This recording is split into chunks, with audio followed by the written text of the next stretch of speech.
great events are all part of history. Sometimes, though, it's little things that are part of our daily lives that have a history just as interesting and important.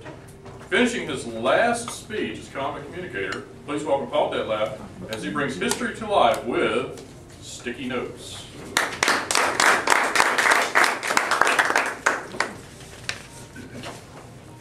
Once upon a time, there were 5 guys from Minnesota. Sounds like the start of a bad joke. There was a doctor, a lawyer, 2 railroad executives, and a manager of a meat market. It almost becomes a bad joke. These 5 gentlemen get together and decide they want to get into the sandpaper business. It was 1902, and this was big business. As luck would have it, there was a corundum mine, which was the key ingredient of sandpaper, for sale on the shores of Lake Superior. They bought it. They mined the stuff. They sent it to the sandpaper companies, and they were told, what you are giving us is absolutely useless. It's fool's corundum. Well, for some reason, they still wanted to be in the sandpaper business, so they bought corundum from another source and started to build their own sandpaper product. Well, believe it or not, the sandpaper industry is a very rough and abrasive industry. And they were getting sanded. But there are 3 philosophies that they started their company with that served them very well. Philosophy number 1, always try to think outside the box. Try to find ways to improve your product and find other applications. Well, they had an employee by the name of Francis Oakey that developed a wet or dry sandpaper that he claimed would take the place of razors. No longer would men shave, they would sand their chins clean. And for the rest of his life, he sanded his chin clean. Oh. Yes. But fortunately for this company, which was called the Minnesota Mining and Manufacturing Company, that we now know as 3M, they sold it to the automotive manufacturers who loved it. Not for the executives' chins, but for the finishes on the cars. That was principle number 1 that served them well. Principle number 2 was they believed in pet projects. They would encourage their employees to spend at least 15% of their time on pet projects. This worked fairly well, except for one instance where a person spent 15%, then 20%, then 30% or more of their time, so they fired him. He was so enthusiastic he didn't care, he came to work anyways. Until they finally rehired him and he retired as a vice president of the company. But they also would develop in this pet project thing groups of people that would try to come up with new products. And in 1964, they had what was called the adhesive polymer group.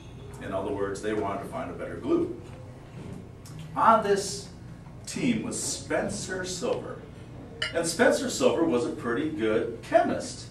And he was going to come up with the next greatest, most unbelievable adhesive by using these new polymers that he was creating out of monomers. Well, he put this ingredient of this monomer in there and put it in an activator, but he put in too much. He didn't know. If he had read the textbooks that said this is not possible, you don't do it, it never would have happened. But fortunately, he never read the textbooks. And he put in too much. Well, what came out was this ooey gooey substance that was milk-like, but when you put it under pressure, it turned clear. But it didn't really stick that well. It would stick to everything, but the only thing it really stuck to itself, or would stick to, was itself. It was a bit narcissist. He goes, well, there's got to be something good for this. His department said, yeah, nice sticky stuff, but we believe that a good adhesive means that it holds strong and permanently. What you just developed is pretty much useless. Principle number 3 of the company is if your department doesn't accept your product, you are welcome to go and canvass all the other departments in the company to try to get them to pick up your product. So like a good evangelist, Mr. Silver went door to door at all the different departments, doing a little dog and pony show saying, See, it sticks. No, it doesn't. It sticks. No, it doesn't. It sticks. No, it doesn't. And everybody would kind of, very nice, but so what? He was so adamant about this product that he finally convinced the company to patent it. They did so only because he was a good guy and they wanted to shut him up. But to save money, they only patented in the United States. This was 1964. 1974, he's still going door to door trying to figure out what to do with it. But as fate would happen, there was another man, Arthur Fry, who was also a chemist there, but he was also the choir director of his local church. One day, he's at church and he had the habit of putting pieces of paper in the hymnal to mark all the different songs. And as he got the choir to stand up, he dropped the book and all these pieces of paper went flying. And he goes, there's got to be a way to keep these pieces of paper stuck to the pages. And he goes, oh, what about that dog and pony show that Mr. Silver was showing? So he goes into work and he talks to Mr. Silver and they come together with a plan.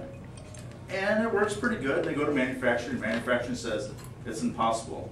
There's no way to do this, mass production on a roll of paper. It'll be not economically feasible. So Mr. Fry goes home and he builds a contraption in his basement that works. The problem is, it's too big to fit through the door. So he literally has to knock out part of his basement wall to bring this contraption to work. They start making what we now know as Post-it notes and handing them out to everybody in the company. The company loves it. Every department is raving about it. But marketing says, no way is someone going to pay $1 for some glorified scrap paper. To make a really interesting story short, because I'm running out of time,